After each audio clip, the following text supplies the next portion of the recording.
하십시오. 피청구인 그 주신문 사안 관련해서 몇 가지 여쭤보겠습니다. 초급 간부 처우 개선 예산안 이 부분은 지난 2월 6일 날 경제수석께서 나온 증인신문에서 사실 다 확인된 내용인데 어떤 내용이냐면 정부에서 아예 예산안, 그러니까 야당이 감액했다고 하는 주장하는 예산안 자체를 편성 조치하지 않고 국회에 제출했다라고 확인된 부분인데요. 확인차 다시 질문을 하셨기 때문에 확인차 다시 여쭤보겠습니다. 그 정부가 국회에 제출한 2025년 예산안에 초급 간부 처우 개선 예산안 중에 단기복무 장려수당 부사관 부분인데요. 이 부분이 전년 대비 131억 원 감액돼서 편성 제출됐고 간부훈련 급식비 총액이 전년 대비 9억 원 감액돼서 편성돼서 국회로 제출됐는데 알고 계신가요? 네, 그 예산 편성될 때 네네. 뒤늦게 돼서 그게 좀 빠졌는데 그래서 국방위 예산 소위 과정에서 그러니까 여야가 공히 그것을 반영해 주기로 했는데 이제 그런 어쨌든 상황이 제가 말씀드리는 건 국회가 예산을 삭감한 것이 아니라 정부가 제출할 때부터 편성 제출안에 빠져 있었다는 거죠. 오히려 감액돼서 나갔다. 편성 빠져 있던 것을 정액을 여야가 협의 중에 있었습니다. 알겠습니다. 그럼 피청구인이 2024년 12월 3일 비상계엄 선포하면서 담화문에서 야당이 군 초급 간부 봉급과 수당 인상, 당직 근무부 인상 등 군 간부 처우 개선비조차 제동을 걸었다. 이러한 예산 폭거는 한마디로 대한민국 국가재정을 농락하는 것이다. 라고 하면서 비상계엄을 선포하셨는데요. 정부가 스스로 이렇게 뭐 뒤늦게 아셨다고 하지만 초급 간부 처우 개선 예산 항목을 동결하거나 오히려 일부 항목을 감액해서 사실은 총액은 전년도 대비 141억이 감액돼서 국회에 제출됐거든요.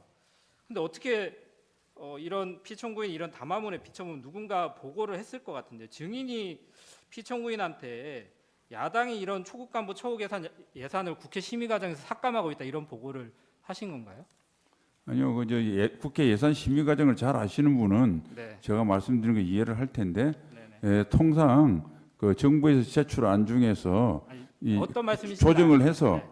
예, 그러니까 서로 조정해서 예산안 중에 깎는 부분이 있고 증액하는 부분이 있다는 취지시잖아요. 그 여야가 그거는 네네. 거의 합의를 해서 그러니까 제가 국방위를 여쭤보고 하고 싶은 있었습니다. 거는 그래서 예. 그걸 기다리지 않고 일방적으로 한 것은 네. 사실상 그 깎았던 효과가 그대로 난다고 말씀드리겠습니다. 일단은 정부에서 예산안을 편성하지 않고 감액해서 제출한 건 인정하는데 국회에서 증액해 주지 않았기 때문에 이게 야당의 좀 예산 폭거다 이렇게 생각하신다는 취지신가요? 네, 사실상 정액에 국방위에서는 합의한 걸로 알고 있습니다. 네. 그럼 증인이 이렇게 보고를 하신 건가요? 처음에 정부에서 예산안 편성할 때부터 뒤늦게 놓쳤다. 그래서 예산이 감액돼서 편성이 돼서 국회에 제출됐다. 이런 사실을 알리지 않으신 건가요? 아닙니다. 그거는 이제 뭐 대통령한테? 국방부에서 할 일이고 저는 네. 그 예산까지 안보실장이 일일이 참견하지 증인이 않습니다. 보고하신 건 아니고요. 예, 예. 알겠습니다. 어쨌든 증인도 국회가 헌법 57조에 따라서 예산안 심의 과정에서 증액을 할 수 있는 권한은 없고 감액할 수 있는 권한만 있다는 건 알고 계시죠? 이제 감액을 하더라도 그 감액된 아니, 분야에서 헌법상 권한에 나중에 대해서 여쭤보는 겁니다. 예결위에서 조정이 가능하다고 봅니다. 그러니까 국회가 감액 권한이 있고 정부가 동의하지 않으면 국회가 임의로 증액을 할 수는 없잖아요. 그건 맞습니다. 알겠습니다. 그리고 아까 친중 정치인 그러니까 중국 회사의 투자 이런 부분이 주신문 사항에 나와가지고 사실 여쭤보는 건데요. 이게 대통령 탄핵 사건에서 이런 내용을 공개적으로 언급하는 것 자체가 외교나 안보에 좀 적절하지 않다 이런 생각이 들고 그래서 증인도 몇 가지 부분에서 답변을 피하셨던 것 같은데요. 저희가 어쨌든 2008년도에 이명박 정부 시기에 대한민국과 중국 사이의 관계를 전면적 협력 동반자 관계에서 전략적 협력 동반자 관계 이렇게 격상이 좀 됐잖아요. 그리고 이런 한중 관계 협력이 심화되면서 박근혜 전 대통령도 2015년 9월 달에 역대 대통령 중에 처음으로 중국 베이징 천안문에서 열리는 항일 전쟁 반파시스트 전쟁 승리 70주년 기념 열병식에 참석하기도 했었죠. 기억하시죠? 네, 네. 기억합니다. 피청구인도 2024년 11월 5일 한중 정상회담에서 중국에 대해서 굉장히 긴밀히 협력하고 있는 국가다 이렇게 말하면서 그로부터 며칠 뒤에 브라질 그 G20 정상회의가 브라질에서 열렸는데요. 그때 현지 언론과의 서면 인터뷰에서 한국에 있어 미국과 중국 양국은 둘 중 하나를 선택해야 하는 문제는 아니다. 미중 관계가 국제사회 평화와 변형에 기여하는 방향으로 발전해 나가기를 기대하며 그 과정에서 한국은 미중 양국과 긴밀히 협력해 나가겠다 이렇게 말씀을 하시면서 국제사회에서 협력과 경쟁은 병존할 수밖에 없다 이렇게 말씀하셨는데 알고 있죠. 네.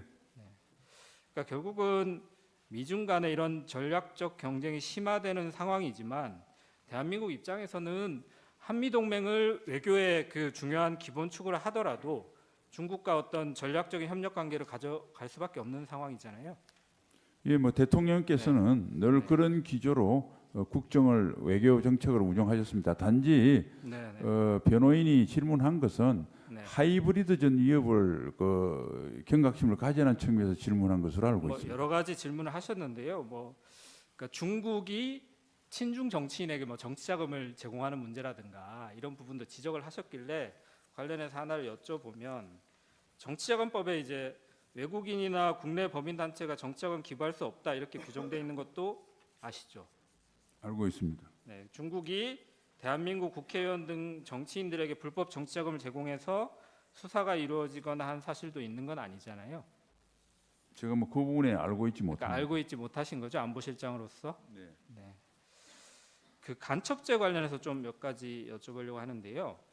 피청구인이 이제 비상계엄 선포 후에 12월 12일 담화문에서 현행 법률로는 외국인의 간첩 행위를 간첩죄로 처벌할 길이 없습니다. 이러한 상황을 막기 위해서 형법에 간첩죄 조항을 수정하려 했지만 거대 야당이 완강히 가로막고 있습니다. 그래서 이를 거대 야당의 반국가적 폐악, 야당을 반국가 세력 이렇게 지칭한 사실은 알고 계신가요? 네, 담화문 내용은 네, 알고 있습니다. 계시죠? 근데 형법 제98조의 간첩죄 적용 범위를 적국에서 외국 그리고 외국인 단체 등을 확대하는 개정 법률안을 여당뿐 아니라 야당 의원들도 발의한 사실 알고 계신가요? 네, 최초에 그렇게 발의한 걸로 알고 네. 있습니다. 여러분이 좀 발의를 하셨는데요. 간첩죄 개정이 일단은 없더라도 현행 군사기밀보호법에서 군사기밀 탐지 수집한 자는 10년 이하의 징역, 누설은 1년 이상의 유기징역, 그리고 외국 또는 외국인을 위해서 이런 죄를 저지른 사람한테는 2분의 1까지 가중처벌하도록 규정되어 있는 건 아시죠? 네. 네. 산업기밀을 외국에 유출한 경우에도 산업기술의 유출 방지 및 보호에 관한 법률에 따라서 처벌이 가능한 것도 아시죠? 네. 다만 이제 간첩죄가 형량이 좀 낮다.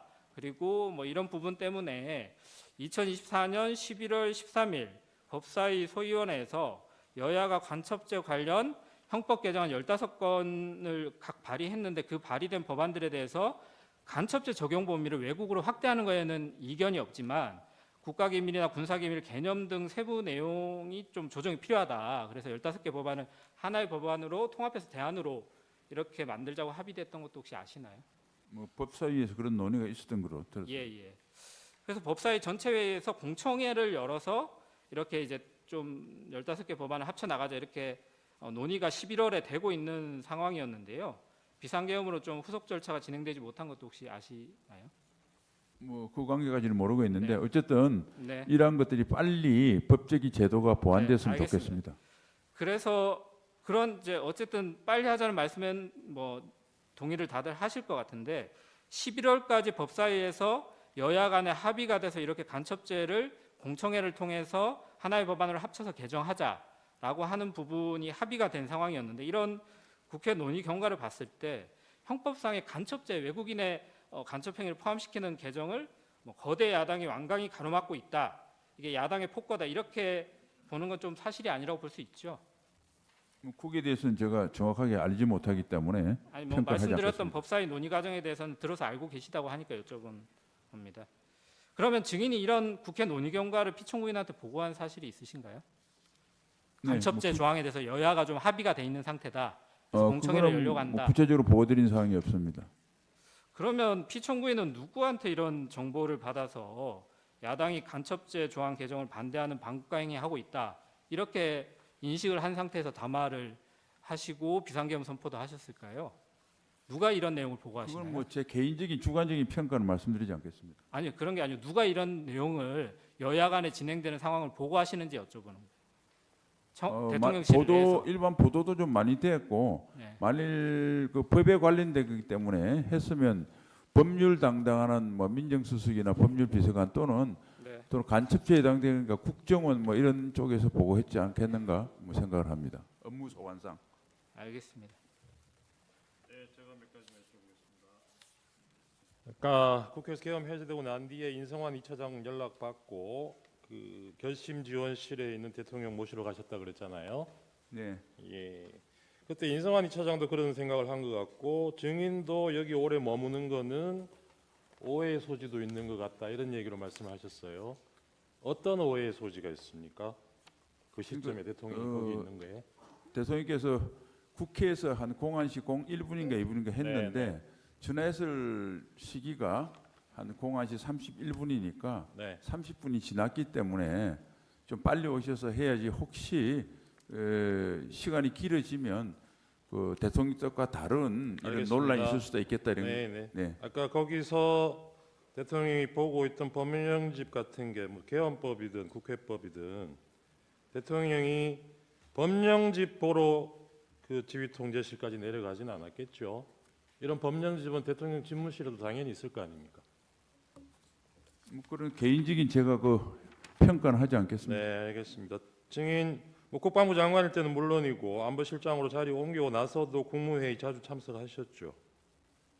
네, 국방부 장관 때는 뭐 다 참석했고 그다음에 안보실장은 대통령께서 대통령이 주관하신 주재할 때. 회의만 배석했습니다. 대통령이 주재할 때 국무회의 오프닝 멘트, 클로징 멘트 대통령 직접 하시죠.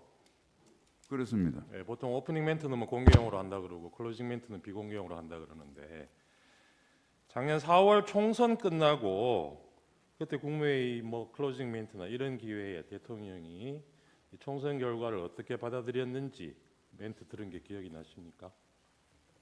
저는 뭐 기억이 안 나고 그다음에 국무회의 때는 대통령께서는 뭐 정치 국무회의 상황에 자리가 대해서는 아니더라도, 예, 별도 그런 자리가 아니더라도 총선 결과에 대해서 대통령이 어떻게 받아들였는지 뭐 들은 기억이 있습니다. 뭐 어떤 말씀하신 구체적인 기억이 없습니다. 그때 언론에서는 대부분 여당이 참패한 가장 큰 원인이 대통령 책임으로 돌리고 있었거든요. 그건 기억나시죠? 그런 보도가 일부 있지만 또 다른 보도가 있었던 걸로 알고 있습니다. 네, 알겠습니다. 그 대통령이 주재하는 국무회의가 5층 그 대접견실에서 열린 적이 있습니까? 거기에서 열린 적은 없는 것으로 기억합니다. 없는 것 같죠. 그리고 아까 저 피청구인 신문 중에 초급 간부들 군 이탈 숫자가 점점 늘어나고 있다. 뭐 이런 얘기에 관련하셨는데 이게 공교롭게도 오늘 아침에도 제가 본 기사 중에 최근 계엄 사태 이후에 초급 간부들, 부사관들이 수십 명 전역 신청을 했다고 그래요. 근데 그 기사에 보면 주로 이번 계엄에 동원됐던 그 군인들이 속해 있는 사령부 소속 부사관들이라고 합니다. 이 초급 간부들이 떠나는 이유가 여러 가지가 있겠지만 저는 처우 개선도 처우 개선이지만 이 사람들 이 나라와 국민을 지킨다는 자긍심, 사기 이런 부분도 굉장히 큰 요인이 된다고 생각하거든요. 동의하십니까? 네, 사기 뭐 자긍심 당연히 되고 예, 단지 그런데 계엄과의 인과관계에 대해서는 저희가 제가 파악한 바 없습니다. 이 심판정에서 국민들과 함께 본 상관들 중에는 군통수권자를 포함해서 두 부류의 상관들이 있었어요. 한 부류는 자기도 상부에서 받아서 지시를 전달했지만 이 부하들이 다치게 하고 싶지 않아서 진실을 밝히려는 분이 있었고 또 다른 분들은 자기가 지금 받게 될 형사재판 때문에 발언을 못하겠다고 한 사람들도 있었습니다. 이런 사람들이 상관으로 있으면 그 밑에 있는 뭐 초급 간부든 어느 군인이든 자긍심을 가지고 군인으로 복무할 수 있겠습니까? 객관적인 사실이 아닌 개인이 주관적인 평가나 소회를 묻는 것은 적절하지 않다고 생각하고 답변하지 않겠습니다. 이상입니다.